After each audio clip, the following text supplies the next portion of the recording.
નમસ્કાર દર્શક મિત્રો, નેશન પ્લસ ન્યૂઝમાં આપનું સ્વાગત છે. હું છું તમારી સાથે હેતલ ભગત.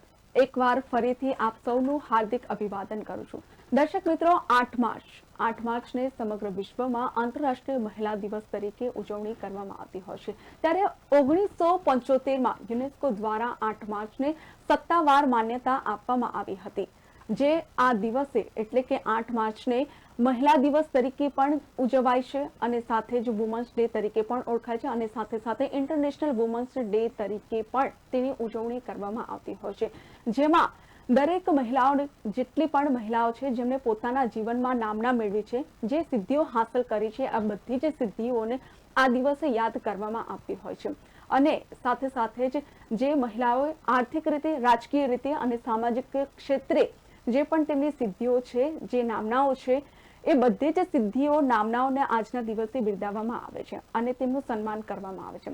અને સાથે જ 8 માર્ચના દિવસે દરેક વુમન્સને એટલે કે દરેક મહિલાને ફૂલ અને ભેટ આપીને તેમનું સન્માન કરવામાં આવે છે. ત્યારે આજે આપણે વડોદરા શહેરની એવી 2 તરુણીઓ વિશે વાત કરીશું કે જેમને નેશનલ લેવલ પર સ્કેટિંગમાં તેઓ વિનર બની ચૂક્યા છે અને મેડલ લઈને આવ્યા છે.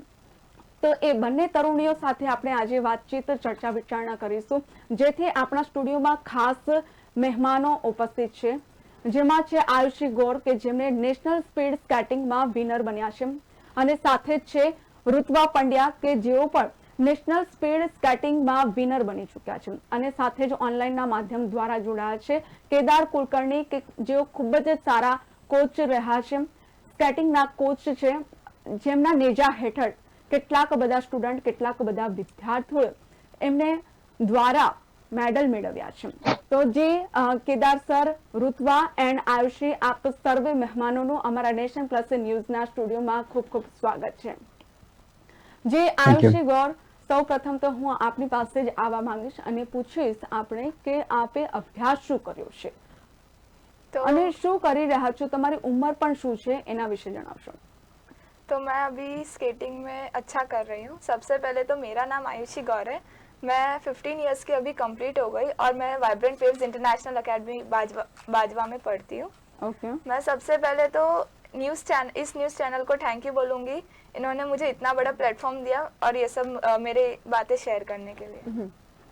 जी ऋत्वा, આ સેમ ક્વેશ્ચન હું તમને પણ કરીશ કે તમે અભ્યાસ શું કરી રહ્યા છો, કઈ સ્કૂલમાં છો, ઉંમર શું છે? હું ઋત્વા પંડ્યા, હમણાં કરન્ટલી 13 ઇયર્સની છું અને વડોદરાના બ્રાઇટ ડે સ્કૂલ CBSE યુનિટમાં ભણું છું. હમણાં મારું સ્કેટિંગ સારું ચાલે છે, મહેનત હજી બી કરી રહ્યા છે અમે લોકો અને એ જ સેમ વસ્તુ કે હું આ ન્યૂઝ ચેનલને બી થેન્ક યુ કહેવું છું કે આટલું સારું પ્લેટફોર્મ આપ્યું મને મારી અપ્રિશિએશન્સ કહેવા માટે. ઓકે, એના માટે થેન્ક યુ કે તમે આવી રીતે કહી રહ્યા છો. અને સાથે જ કેદાર સરને હું પૂછવા માંગીશ કે સર, કોચિંગ આપ કેટલા ટાઈમથી કરાવી રહ્યા છો સ્કેટિંગમાં? ઓકે, સૌથી પહેલા તો હેતલબેન તમારો ખૂબ ખૂબ આભાર કે અમને ઇન્વાઇટ કર્યા તમે અને હું નેશન પ્લસ ન્યૂઝ ચેનલને બી ખૂબ આભાર આપું છું કે અમને બધાને લેવા માટે. હું છેલ્લા 20 વર્ષથી સ્કેટિંગની પ્રેક્ટિસ કરાવી રહ્યો છું. 2003થી મેં સ્કેટિંગ કરવાનું સ્ટાર્ટ કર્યું છે અને ત્યારથી અત્યાર સુધી ઘણી બધી મારા અંડર ઘણા બધા છોકરાઓ, એટલે ઓલમોસ્ટ 500 જેટલા છોકરાઓ શીખી ગયા છે અને તે સાથે સાથે બેઝિક અને એ બધી ટ્રેનિંગમાં બી ઓલમોસ્ટ હજારો છોકરાઓ શીખી ગયા છે. તો એટલે ઘણો બધો એક્સપિરિયન્સ છે અને આ દરમિયાન ઘણું બધું શીખવા પણ મળ્યું અને એના ઉપર એટલે એ બેઝ ઉપર અમે ડેવલપ કરીને અત્યારે આ સિદ્ધિઓ હાંસલ કરી રહ્યા છે. તો એના માટે તમને ખુશી પણ થતી હશે કે તમારા હાથ નીચે આટલા બધા સ્ટુડન્ટ, આટલા બધા વિદ્યાર્થીઓ તમારા અંડર દ્વારા, મતલબ તમારા થકી આટલા બધા વિનર્સ બન્યા છે, આટલા મેડલ્સ મેળવ્યા છે, એનો પણ ઘણો આનંદ રહેતો હશે, રાઈટ? સાથે જ હા, આયુષી, હું આપને પૂછવા માંગીશ કે આપ કયા વર્ષથી, મતલબ કેટલા વર્ષના હતા તમે ત્યારથી તમે આ स्केटिंग માટે જોડાયેલા છો આ ક્લાસમાં? हाँ, तो मैं अराउंड 4th या 5th में थी. मैंने 2017-18 से स्केटिंग का सब चालू किया है. बीच में मुझे सबसे ज़्यादा तो कोविड-19 नड़ा, पर फिर भी मेहनत अच्छी चल रही है कि इसी तरह से प्रोग्रेशन होता रहेगा तो आगे अच्छा रिजल्ट आएगा. ઋત્વા, તમે પણ આ સ્કેટિંગમાં કોચિંગમાં કેટલા ટાઈમથી જોડાયેલા છો અને તમને એવું ક્યારથી લાગ્યું કે તમારે સ્કેટિંગમાં જવું જોઈએ? હું જ્યારે 5 કે 6 વર્ષની હતી ત્યારે આપણા વડોદરાના બાલ ભવનમાં ખાલી સ્કેટિંગ એક સમર એક્ટિવિટી તરીકે જોઈન કર્યું હતું અને ધીરે ધીરે જ્યારે આગળ વધ્યા ત્યારે લાગ્યું કે બહુ સારી ગેમ છે અને એમાં જવું જરૂરી છે અને આવી એક એકદમ ઓછી પોપ્યુલર ગેમને આગળ વધારવું એક સારું વસ્તુ લાગી મને અને એ થયું મારાથી તો મને બહુ ઘણું સારું લાગ્યું. કેદાર સર, હું આપની પાસે આવવા માંગીશ અને પૂછીશ, તમે આટલા વર્ષોથી, જે તમે પહેલા પણ જણાવ્યું કે 20 વર્ષથી તમે આ કોચિંગ મતલબ સ્કેટિંગનું કોચિંગ કરાવી રહ્યા છો અને ઘણા બધા સ્ટુડન્ટ પણ તમારી પાસે આવ્યા છે, ત્યારે ઘણા બધા બાળકો એક સારા ભવિષ્યની આશા લઈને તમારી પાસે આવતા હોય છે, ત્યારે તમે એ પ્રિપરેશન કેવી રીતે કરતા હો છો? એ બાળકને તમારે એ ગોલ સુધી પહોંચાડવો છે, કઈ રીતે નક્કી કરો છો? ઓકે, કોઈ બી છોકરો જ્યારે સ્કેટિંગ સ્ટાર્ટ કરતો હોય છે ત્યારે સૌથી પહેલા તો એ ફન ફેક્ટર શોધતું હોય કે એમને એક મજા આવતી હોય, તો એ જ એના પર જ હું બિલ્ડ કરીને એ લોકોને હું ધીરે ધીરે ટ્રેન કરતો રહું છું. એ લોકોને સ્કેટિંગમાં શું આગળ ઇમ્પોર્ટન્સ છે કે આગળ શું સ્કોપ્સ છે એ ખાલી સ્કેટર્સને નહીં પણ એમના પેરેન્ટ્સને બી એટલું જ સમજાવું છું. અને એવી રીતના અમે લોકો ટીમ બિલ્ડ કરીને પછી વર્કઆઉટ કરતા હોય છે. સો આમાં ઘણી બધી વસ્તુઓ આવે છે. એમાં સ્કેટર્સનું મેન્ટલ પ્રિપરેશન હોય, ઇવન પેરેન્ટ્સનું મેન્ટલ પ્રિપરેશન હોય છે, ફિઝિકલ હેલ્થ પર ધ્યાન અપાય છે, સાથે સાથે એ લોકોનું ડાયટ ઉપર ધ્યાન અપાય છે. બીકોઝ આમાં કેવું છે કે કોઈ બી તમે સ્પોર્ટ્સ એક્ટિવિટી કરાવો છો તો એમાં તમે નોર્મલી જે ડાયટ લેતા હોવ એ નથી, બટ તમારે એના વિશે વધારે એડ ઓન કરવું પડે કે એમાં તમારે જે માઇક્રોન્યુટ્રિયન્ટ્સ છે એ તમારે કેટલા લેવા જોઈએ. તો એટલે એમને એ થોડી ઘણી ગાઈડન્સ આપતા હોઉં છું. એ બહુ ઊંડો વિષય છે, એટલે એકચ્યુઅલી સમય ઓછો પડશે આપણને, બટ હું તમને એક જનરલ કહું તો બધા જ છોકરાઓનું શું છે કે ફિઝિયોલોજી અલગ હોતી હોય, તો એ પ્રમાણે હું એ લોકોને ગાઈડ કરતો રહું છું કે તમારે આવી રીતના આ લેતો રહેવું જોઈએ, તમારા ફ્લુઇડ્સ આટલા લેવા હોવા જોઈએ, તમારા ઇલેક્ટ્રોલાઇટ્સ કે તમારા જે ન્યુટ્રિયન્ટ્સ તમારે કેટલા પ્રમાણમાં હોવા જોઈએ, તો એ રીતના એ લોકોને એક ગાઈડલાઈન આપતો રહું છું. ખૂબ સરસ. આયુષી, હું આપને પૂછવા માંગીશ કે જ્યારે પણ તમે ફર્સ્ટ ડે ગયા હતા સ્કેટિંગમાં જોડાયા હતા ત્યારે તમારી ફિલિંગ શું હતી? તમે તમારી મરજીથી ગયા હતા કે પછી તમારા पेरेंट्सના કીધે ગયા था?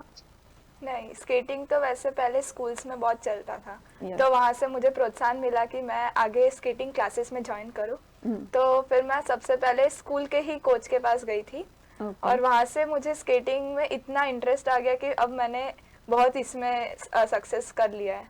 અચ્છા, ઋત્વા, હું આપણે પણ પૂછવા માંગીશ કે આપણે પણ પહેલા જણાવ્યું કે તમે 5-6 વર્ષના હતા ત્યારથી તમે ગયેલા છો, તો જ્યારે ફર્સ્ટ ડે હતો ત્યારે તમને એવું લાગ્યું ખરું કે આ ઇમ્પોસિબલ છે અને ડર લાગતો તો ખરો કે આ મારાથી થશે કે નહીં થાય? હા, ઘણી બધી વાર થયો. પહેલા દિવસે હું ખાસી બધી વાર પડી હતી અને એ પહેલા દિવસનું નહીં, હજી હમણાં બી સારું આટલું બધું કર્યા પછી પણ હું ખાસી બધી વાર પડું છું, વાગે છે, બટ ઇમ્પોસિબલ નથી. પ્રેક્ટિસ કરીએ, વિચારીએ, ડેડિકેશન લાવીએ તો પોસિબલ થાય અને આટલું સક્સેસ મળે. સારું છે, આનાથી ઓછા ટાઈમમાં બી મળી શકે, વધારે ટાઈમ બી લાગે, બટ ડેડિકેશન અને મોટિવેશન હોવું જોઈએ. વાહ, ખૂબ સરસ. કેદાર સર, હું આપને પૂછવા માંગીશ કે આપે પહેલા કીધું કે અમુક ફેક્ટર્સનું ધ્યાન રાખવું પડતું હોય છે, એમાં ખાસ કરીને તમે ડાયટની પણ વાત કરી, તો મારે જાણવું છે અને ખાસ કરીને અમારા દર્શક મિત્રોને પણ જાણવું ગમશે કે જે પણ સ્કેટિંગ માટે આવતા હોય છે તમારા સ્ટુડન્ટ્સ, તો તમે ડાયટ માટે શું પ્લાન આપતા હો છો? ઓકે, ડાયટ જો મેં તમને કીધું ઇન્ડિવિજ્યુઅલી ડાયટ પ્લાન્સ હોતા હોય છે, બટ ઇન જનરલ હું તમને કહું કે નોર્મલી આપણા બોડી में માઇક્રોન્યુટ્રિયન્ટ્સમાં પ્રોટીન્સ, કાર્બોહાઈડ્રેટ્સ એન્ડ ફેટ્સ એ ઇમ્પોર્ટન્ટ હોય છે. તો આ ત્રણ વસ્તુ આપણે કેવી રીતના બેલેન્સ કરવી અને તેની સાથે સાથે માઇક્રોન્યુટ્રિયન્ટ્સ જે કે મિનરલ્સ છે કે તમારા સોલ્ટ્સ છે, ઇલેક્ટ્રોલાઇટ્સ છે, તો એ બી આપણા બોડીને કેટલા ઇમ્પોર્ટન્ટ છે, તો એ બધાનું એ લોકોને બેકગ્રાઉન્ડ આપતો હોઉં છું અને પછી એ પ્રમાણે જે છોકરાઓને જે રીતના જરૂરત છે એ લોકોને એ પ્રમાણે ગાઈડ કરતા રહું છું. એટલે એ લોકોનો મેડિકલ રિપોર્ટ આવતો હોય છે, તમે કઢાવતા હોય છે? ના મેમ, ના. ના એકચ્યુઅલી એ બધું થાય ને જે ઇન્ટરનેશનલ એકવાર છોકરાઓ રમતા થાય એટલે એ લોકોનો ડેઝિગ્નેટેડ ડાયટિશિયન્સ હોય છે ઓકે. તો ત્યારે એ લોકોને બધું મળે એટલે પર્સનલાઇઝ એ લોકોને ડાયટ પ્લાન મળતા હોય છે બટ અત્યારે હાલ પૂરતા હું મારા પ્રમાણે મને જેટલું નોલેજ છે એ પ્રમાણે હું એ લોકોને ગાઈડ કરું છું. ઓકે. આયુષી, તમે અત્યારે સ્ટડી કરી રહ્યા છો, 9th પત્યું છે અને 10thમાં આવી રહ્યા છો, રાઈટ? ત્યારે તમે એજ્યુકેશનની સાથે સાથે પેશનને પણ એટલું જ મહત્વ આપી રહ્યા છો, તો આ બંનેનું વચ્ચેનું જે બેલેન્સ હોય છે એ કેવી રીતે મેનેજ કરો છો? આ જે છે ને આને મેनेज કરવાનું બહુ જ ज़रूरी है. पहले तो हमको स्टडी के ऊपर कॉम्प्रोमाइज़ करके पहले तो पैशन के ऊपर ध्यान देना पड़ता है. अभी फिलहाल छोटी उम्र में ये सब हो जाता है कि दोनों साथ में मैनेज कर ले. जैसे जैसे बढ़ते हैं, जैसे जैसे स्टडीज़ भी बढ़ती है तो उसमें थोड़ा फिर कॉम्प्रोमाइजेशन आ ही जाता है. ऐसा नहीं है कि ये इम्पॉसिबल है, ये मैनेज अपने हाथ में. जैसे अभी फिलहाल तो मैं स्टडी और इस पहले भी मेरे स्टडीज में 90% ही आते थे. ओके. और अभी इतना स्केटिंग में इतना आगे लेने के बाद भी 90% ही आते, तो ऐसा नहीं है कि ये इम्पॉसिबल है. अभी जैसे टाइम मैनेजमेंट वो हमारे हाथ में है कि कैसे करें. जैसे स्टडीज करने के लिए जितना हो सके हम स्कूल में ही कवर कर लेते हैं. उसके अलावा भी हमने हमारी नींद को भी कॉम्प्रोमाइज करके स्टडीज के ऊपर फोकस करना चालू कर दिया है. अब जैसे कि बोर्ड्स चल रहे हैं तो फिर हम हमारी मील्स में से टाइम निकाल के इस टाइम को रेस्ट में यूटिलाइज करते हैं ताकि हमारे पैशन पे भी अच्छे से ध्यान जाए. तो बस यही है कि इम्पॉसिबल नहीं है, बस हमारे ऊपर है कि टाइम मैनेजमेंट कैसे करना है. ઋત્વા, આ વસ્તુ સેમ હું તમને પૂછવા માંગીશ કારણ કે તમે પણ એજ્યુકેશન અને પેશનની વચ્ચે ઝૂલા ખાઈ રહ્યા છો, એટલે કે એજ્યુકેશનમાં જેટલું મહત્વ આપો છો એટલું જ તમે તમારા પેશનમાં પણ મહત્વ આપતા હોવ છો, તો કેવી રીતે મેનેજ કરો છો તમે પણ? હું તો કરન્ટલી હજી 7th સ્ટાન્ડર્ડમાં છું તો વધારે સ્ટડીઝ નથી છે, બટ થોડુંક રાત્રે સ્કેટિંગના પ્રેક્ટિસ પછી સ્ટડીઝ કરી લેવાનું રેગ્યુલરલી, એનામાં થોડુંક લેટ થઈ જાય છે એટલે એ જ થોડીક સ્લીપ કોમ્પ્રોમાઇઝ થઈ રહી છે. સવારે બી પ્રેક્ટિસ કરવા માટે ઉઠવાનું હોય છે તો 6 કલાકથી વધારે ઊંઘ તો અમે એક્સપેક્ટ બિલકુલ નહીં કરતા, બટ મેનેજ થઈ જાય છે. સ્કૂલમાં બી હોમવર્ક કરી લઈએ છે, દેન ઘરે બી વધારે ટીવીમાં કે કોઈ એન્ટરટેનમેન્ટમાં ટાઈમ વેસ્ટ નહીં કરતા, એટલે મેનેજ થઈ જાય છે. એટલે મેન ફોકસ તમે એજ્યુકેશન અને તમારા જે પેશન છે સ્કેટિંગ પર એના પર જ ધ્યાન રાખતા હો છો, રાઈટ? હા, મોસ્ટ પ્રોબેબલી. બીજી બધી વસ્તુઓ બહુ વીકેન્ડ પર યા બહુ રેરલી થવામાં આવે છે. ઓકે. સાથે જ આયુષ્ય, હું આપને પૂછવા માંગીશ કે તમે એજ્યુકેશન અને પેશન વિશેની તો વાત કરી, પરંતુ આના સિવાય એટલે કે સ્કેટિંગ તો કરો જ છો, એમાં એના સિવાય તમે બીજી કોઈ એક્ટિવિટીમાં જોડાયેલા છો ખરા? हाँ, अभी मैंने अभी ही डांस छोड़ा है. मैं बहुत पहले से डांस करती थी, उसमें भी मुझे बहुत सक्सेस मिला है. और अभी फिलहाल मैं हॉबीज में जैसे बहुत ज़्यादा पढ़ाई और इसका लोड लेने से ना कभी कभार ऐसा लगता है कि बस अभी एक ब्रेक चाहिए. उसके लिए अभी फिलहाल तो मैं ड्राइंग करती हूँ और मुझे रिसेंट में इंटरनेशनल लेवल पे लिटिल आर्टिस्ट अवार्ड मिला. तो बस मुझे यही है कि बस ये सब मेरा कंटिन्यू रहे और टाइम मैनेजमेंट हो जाए. बहुत बहुत अभिनंदन उसके लिए કે તમને પેઇન્ટિંગમાં પણ તમને અવોર્ડ મળ્યો છે. તો સાથે જ ઋત્વા, તમને પણ એ જ પૂછીશ કે તમે પણ એવી કોઈક એક્ટિવિટીમાં જોડાયેલા છો ખરા કે ખાલી સ્કેટિંગ છે અત્યારે? ના, હું જ્યારે 7 કે 8 વર્ષની હતી ત્યાં સુધી મેં વેસ્ટર્ન ડાન્સ કર્યું હતું અને પછી એ જ ટીચરે મને એડવાઇસ આપી કે હું આપણા ભરતનાટ્યમ ક્લાસિકલ ડાન્સમાં જાઉં અને હું અત્યારે જસ્ટ ભરતનાટ્યમના 6th યરની એક્ઝામ આપીને પાસ કર્યું એને અને હમણાં 7th યરની પ્રિપેરેશન ચાલુ કરવાની છું, જે ભરતનાટ્યમનો લાસ્ટ યર કહેવાય છે. વાહ, એટલે આની સાથે એકની સાથે સાથે બીજી એક્ટિવિટીઝમાં પણ તમે એટલા જ એક્ટિવ છો, રાઈટ? તો સાથે જ આયુષ્ય, હું તમને પૂછીશ કે તમે કેટલા મેડલ મેળવ્યા છે, कया ईयर में અને ક્યારે ક્યારે? अभी तो ऐसे काउंट करने जाए तो बहुत सारे मेडल्स हो रहे हैं. जैसे फिलहाल स्टेट में अभी मेरे पास 40 to 45 मेडल्स है. ये स्टेट में जब पहला मेडल आया था ना तो उसकी खुशी और अभी नेशनल में जब पहला मेडल आया उसकी खुशी एकदम अलग ही लेवल की होती है. नो डाउट दोनों में एकदम सेम खुशी हुई, पर ये जब पहला मेडल आता है ना उसमें बहुत खुशी होती है। तो मेरे पास स्टेट में अराउंड 40 to 45 मेडल्स है और नेशनल में 2 to 3 मेडल्स है। नेशनल में मैं अभी सिर्फ 2 ही बार गई हूँ, बट आशा करती हूँ कि आगे बहुत बार अभी जाऊँ। બિલકુલ ઓર ક્યુ ના. અને સાથે જ ઋત્વા હું તમને પણ એ જ પૂછવા માંગીશ કે તમે સ્ટેટ લેવલના નેશનલ લેવલના કેટલા અવોર્ડ પ્રાપ્ત કર્યા છે, મેડલ? સ્ટેટ લેવલના તો હું ખાસી 7 કે 8 વર્ષની હતી ત્યારથી મેડલ આવે છે, તો ખાસા બધા થઈ ગયા હશે. હજી ગણ્યા તો નથી, બટ ગણું તો 50 મેડલ થઈ જશે. અને નેશનલના જોવા જઈએ તો ઓપન નેશનલ 2018 નો એક બ્રોન્ઝ મેડલ છે અને હમણાં બીજા નેશનલના લાસ્ટ યરનો એક સિલ્વર મેડલ ને હમણાંના 3 આ વર્ષના 3 નેશનલ મેડલ. કેદાર સર, હું આપણે પૂછવા માંગીશ કે એઝ એ કોચ તરીકે તમારી મહેનત જ્યારે રંગ લાવતી હોય છે અને આ રીતના મેડલ્સ મળતા હોય છે તમારા સ્ટુડન્ટ્સને, ત્યારે તમે શું ફીલ કરતા હો છો? ખૂબ જ ગર્વ અનુભવ કરું છું. આમાં જેટલા બી છોકરાઓ છે અમારી જોડે એ બધા જ આટલા જ ડેડિકેટેડ છોકરાઓ છે. એ લોકો એમનું સ્ટડીઝ એન્ડ એમનું પેશન કે જેમને સ્કેટિંગ પ્રત્યે જે બી પ્રેમ છે એ એવી રીતના મેનેજ કરતા હોય છે. અને જ્યારે એટલે મારી પોતાની મહેનત આના માટે જ છે કે છોકરાઓ જીતે, એમનું નામ આગળ થાય અને એમને આગળ એમના ફ્યુચરમાં એમનો કંઈક યુઝ થાય. તો એ જ મારો મેઇન ગોલ હોય છે. તો આ બધા છોકરાઓ જ્યારે જીતે છે ત્યારે બિલકુલ ખૂબ ગર્વ અનુભવ કરું છું અને બહુ જ આનંદ થાય છે. વાહ, ખૂબ સરસ. તો આયુષી, હું આપને પૂછવા માંગીશ કે તમે આ લેવલ સુધી અત્યારે પહોંચ્યા છો તો તમારા ફેમિલીથી કેવો સપોર્ટ છે? એટલે પહેલેથી જ આ પ્રકારનો સपोर्ट रहतो હતો, શું છે એના વિશે થોડું एक्सप्लेन करो.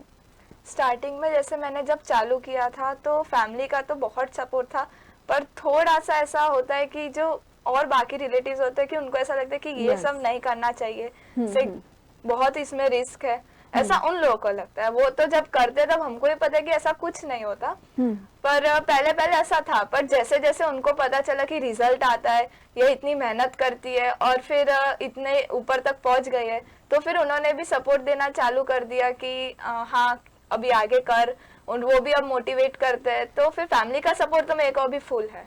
ઓકે.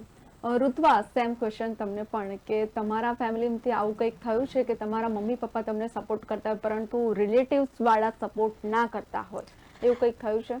ના, મારી સાથે હમણાં સુધી તો આવું કશું નથી થયું. આવી સિચ્યુએશન હજી સુધી નહીં આવી. મારા મમ્મી પપ્પા સાથે મારા દાદી છે, ચાચા ચાચી બધા આટલું બહુ સારું સપોર્ટ કરે છે. ઇનફેક્ટ મારો ભાઈ પણ સ્કેટિંગને બહુ સારું મોટિવેટ કરે છે. ઓકે, ખૂબ સરસ. તો ઋત્વા, હું આપને જ પૂછવા માંગીશ કે તમે સ્ટેટ લેવલના, નેશનલ લેવલના પણ મેડલ મેળવ્યા છે, તો જ્યારે પણ તમે આઉટ ઓફ સ્ટેટ જતા હો છો ત્યારે કોઈ લેંગ્વેજમાં ઇસ્યુ આવતો હોય એવું કોઈક પ્રોબ્લેમ થાય છે ખરો? લેંગ્વેજનો ઇશ્યુ તો નથી આવતો, કારણ કે અમે હમણાં જ્યાં સુધી ગયા છે તો હું એકવાર છત્તીસગઢ ગઈ હતી, દેન નોઈડા ગઈ હતી, પછી હમણાં ચેન્નઈ ગયા હતા, બેંગ્લોર ગયા હતા.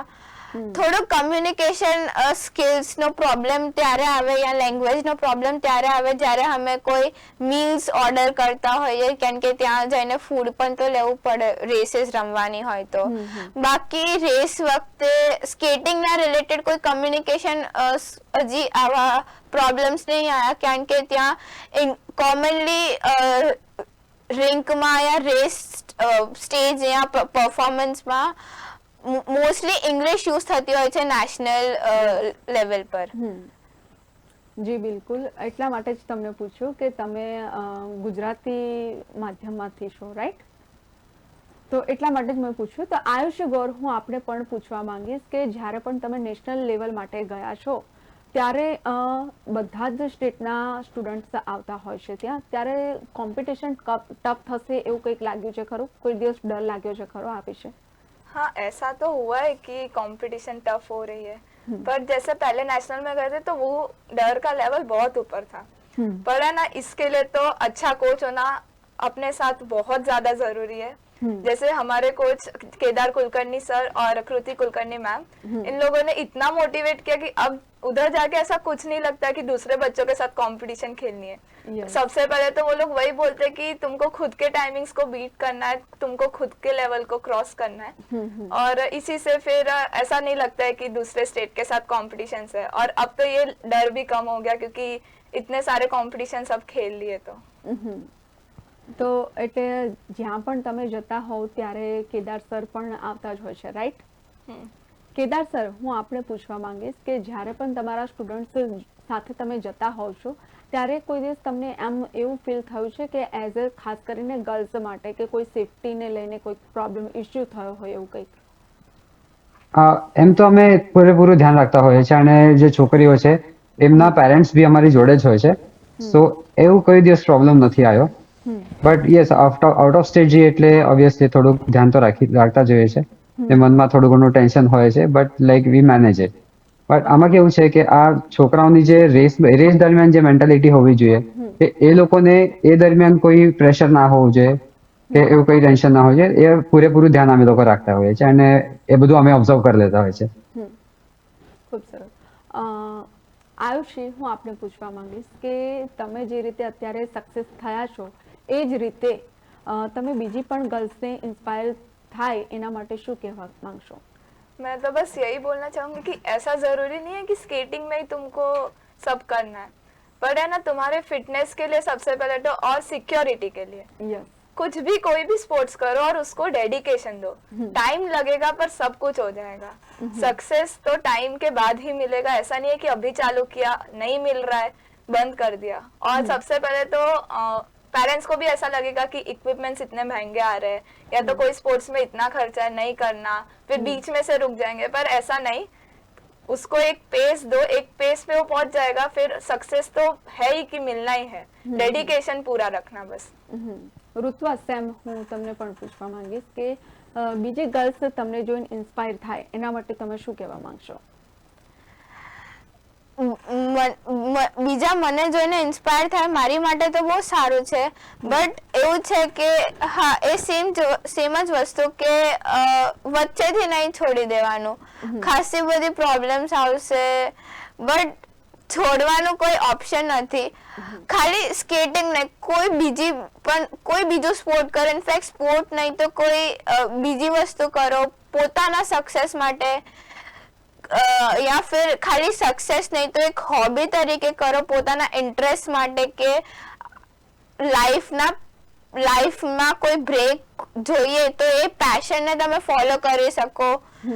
એવી રીતે કોઈ એક હોબી યા કોઈ સ્પોર્ટ યા કંઈ પણ પરસ્યુ કરો કે તમારા લાઈફમાં અગર તમે કોઈ વસ્તુથી તમારા કરિયરથી બોર થાઓ તો તમે એ વસ્તુને પરસ્યુ યા फिर તમે પોતાની લાઈફને થોડુંક ઇન્ટરેસ્ટિંગ બનાવવા માટે તમે વસ્તુ કરી શકો. સરસ. કેદાર સર, હું આપણે પૂછવા માંગીશ કે જ્યારે પણ તમારા સ્ટુડન્ટ વિનર બનતા હોય છે ત્યારે તમે એઝ એ કોચ તરીકે, એટલે કે તમારું કામ પડદા પાછળનું કામ હોય છે, રાઈટ? અને જ્યારે તમારા સ્ટુડન્ટ વિનર બનતા હોય છે ત્યારે તમને કંઈક આમ અલગ પ્રકારની ફિલિંગ આવતી હોય છે કે મારું કરેલું, એ લોકો વિનર બન્યા છે ને મારું પડદા પાછળ નામ છે, એવું કંઈક? ટુ બી વેરી ફ્રેન્ક, અહીંયા જેટલા બી છે એટલે જેટલા બી લોકો આ દર્શકો જોઈ રહ્યા છે, અમારું કામ બેકગ્રાઉન્ડનું જ છે. અને જ્યારે અમારા છોકરાઓ શીખતા હોય એટલે કે જીતતા હોય છે તો બધાને ખબર જ છે કે આ છોકરાઓ કોના છે, તો અલ્ટિમેટલી અમારું નામ તો થતું જ હોય છે. બટ બેકગ્રાઉન્ડમાં રહીને એ લોકોને પુશ કરવાના કે એ લોકોને ઊંચાઈ પર લઈ જવાના, એમાં મને ખરેખર બહુ આનંદ આવે છે. કારણ કે જે ટાઈમે હું પોતે જ્યારે સ્કેટિંગ કરતો હતો એ ટાઈમે આટલું બધું એક્સપોઝર હતું નહીં આ ગેમને. અત્યારે તો ઘણું સારું ડેવલપ થઈ રહ્યું છે, હજી ડેવલપિંગ સ્પોર્ટ છે નો ડાઉટ, બટ અત્યારે ઘણું બધું સારા સ્કોપ્સ છે આગળ બી, ગવર્મેન્ટ સેક્ટર્સમાં બી કે ઇવન પ્રાઇવેટ સેક્ટર્સમાં બી. બટ એ જે ટાઈમે અમારું નહોતું, પણ હવે અમારો વારો ના આવ્યો, ઠીક છે, બટ હવે અમારા છોકરાઓ આગળ જઈને જીતે એ હું વધારે સારું ઈચ્છીશ. મહત્વનું છે. હા, આયુષી. જી બિલકુલ. આયુષી, આપણે હવે આ પ્રોગ્રામની સમાપ્તિ કરીએ પહેલા હું એક વાત તમને પૂછવા માંગીશ કે તમે કોઈ મેસેજ ખરો કે જે અમારા દર્શક મિત્રોને જણાવવા માંગતા હોય? આયુષી એન્ડ ઋત્વા બંનેને પૂછીશ. हाँ, तो એ છે કે तुमने છે ને गिव अप नहीं करवाना। इसके लिए तो मैं सबसे पहले कि खुद के ऊपर से हटा के मेरे कोचेस को और मेरे पेरेंट्स को बहुत ज़्यादा थैंक यू बोलूँगी कि मुझे इतना ऊंचा तक उन्होंने ऊंचाई प्राप्त कराई है। तो मैसेज तो यही रहेगा कि कोई भी सिचुएशन हो लाइफ में, ऐसा नहीं सिर्फ स्पोर्ट्स, स्टडीज में भी ऐसा बहुत बार होता है कि बीच में से छोड़ना पड़ता है, ऐसे बहुत सारे सर्कमस्टांसेस आते हैं, पर नहीं, छोड़ना नहीं है। तुम लोग अपनी एक पेस कंटिन्यू रखना, सक्सेस होगा ही होगा। વાહ ઋત્વા, તમે કોઈ મેસેજ આપવા માંગતા હોય એવું કંઈ? હા, કે કોઈ પણ વસ્તુ હોય બસ ખાલી પોઝિટિવ થિંકિંગ રાખો. ક્યારે બી લાઈફમાં ફેલિયર્સ ઘણા બધા આવશે. હવે જાણે આપણી એક્ઝામ્સ હોય છે, ઘણી બધી ટફ એક્ઝામ્સ પણ હોય છે જે આપણે એક અટેમ્પ્ટમાં પાસ નહીં કરી શકતા. ફેલિયર્સ છે બધા, બટ ફેલિયર્સ પછી એક સક્સેસ આવશે જે તમારી આખી લાઈફ બદલી દેશે. અને એ સક્સેસ માટે ઘણી બધી મહેનત કરવી પડશે અને ઘણી બધી મહેનત માટે તમને છે ને ખાલી ગીવ અપ નહીં કરવું પડે. યસ, કેદાર સર, સેમ તમને પણ પૂછવા માંગીશ કે એવો કોઈ મેસેજ જેનાથી અમારા દર્શક મિત્રો ઇન્સ્પાયર થાય? મેં તો મારો મેસેજ હું તો એઝ અ કોચ એટલે હું પેરેન્ટ્સને વધારે મેસેજ આપીશ કે જ્યારે બી તમે છોકરાઓને કોઈ બી પ્રવૃત્તિમાં તમે લઈ જાઓ, પોતાના એક્સપેક્ટેશન એમના ઉપર બર્ડન એટલે એનું બર્ડન ના આપો. એ લોકોને એમની મનગમતી એક્ટિવિટી એક્સપ્લોર કરવા દો, એમાં એમને સપોર્ટ કરો અને એમાં એમને આગળ વધારવા માટે મોટિવેટ કરો. ખૂબ સરસ. તો દર્શક મિત્રો, આવી રીતે તમારે પણ કોઈક મંજિલ હાંસિલ કરવી હોય તો તમારે પહેલા તો સ્વપ્ન જોવા પડશે અને સ્વપ્ન જોયા બાદ તમારે પણ એ ટ્રેક પર જવું પડશે, એ રોડ પર જવું પડશે અને ત્યારબાદ તમે ખૂબ મહેનત કરશો, ખૂબ એના માટેનો આમ લગ્નથી તમે એના માટે પરોવાયેલા રહેશો, ત્યાર પછી જ તમે એ મહેનતનું ફળ પ્રાપ્ત કરી શકશો. અને એક દિવસ તમે ચોક્કસથી, જો આ મહેનત એટલી ભરપૂર હશે તો ચોક્કસથી તમે એટલા જ સક્સેસ બનશો. તો આ રીતે જ અમારા જે તરુણીઓ જે છે, ઋત્વા એન્ડ આયુષી, એ પણ વિનર બની ચૂકી છે. તો એના માટે તો કોચ સાહેબ અને સાથે જ બંને તરુણીઓને ખૂબ ખૂબ અભિનંદન કે એમને મેડલ્સ મળ્યા છે નેશનલ લેવલના. તો આ સાથે જ આયુષી, ઋત્વા એન્ડ કેદાર સર, આપનો ખૂબ ખૂબ આભાર અમારા નેશન પ્લસ ન્યૂઝમાં જોડાવા બદલ. તો દર્શક મિત્રો, આવી જ રીતે નવા નવા કાર્યક્રમ અને દેશ દુનિયાના સમાચાર જોવા માટે આપ જોડાયેલા રહો નેશન પ્લસ ન્યૂઝની સાથે. નમસ્કાર. સમાચારોના સતત અપડેટ માટે નેશન પ્લસ ન્યૂઝના યુટ્યુબ ચેનલને સબસ્ક્રાઇબ કરો, બેલ આઇકન દબાવો અને ફોલો કરો ઇન્સ્ટાગ્રામ, ફેસબુક અને ટ્વિટર પર.